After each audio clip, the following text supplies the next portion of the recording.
في ناس كده وظيفتها في الحياة وكل همها انها تدخل مناخيرها وبوزها في كل حاجة في حياة الناس.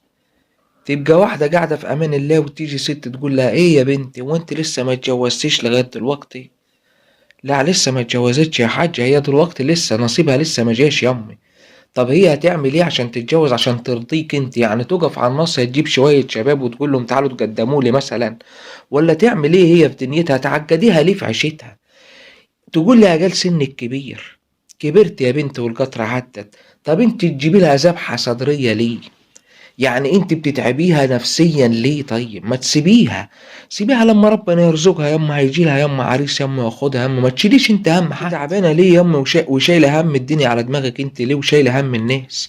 ما تخليكي في حالك. والمشكله انت بالذات ما بتحبيش حد يدخل في حياتك، يعني انت اللي دايما شغاله صح والناس كلها شغاله غلط.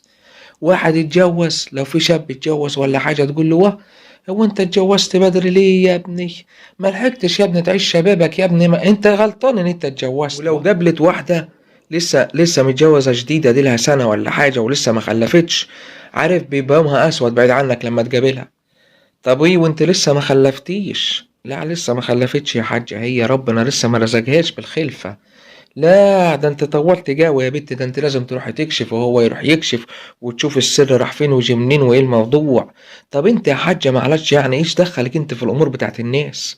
ما انت عندك ولادك وعندك حياتك، سيب الناس تعيش حياتها. انت مالك وانت مستنية العيل بتاعها تعمل بيه إيه انت يعني؟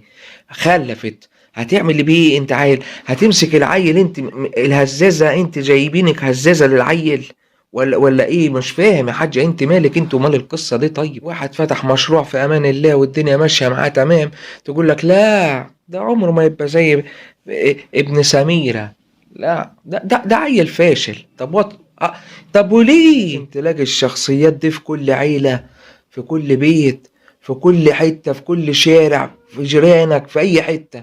فاحنا اخواننا مش عايزين الناس دي خالص في حياتنا والنبي.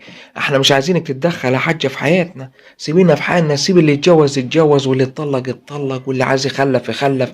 ما تشيليش هم حد انت، خليك انت في حالك.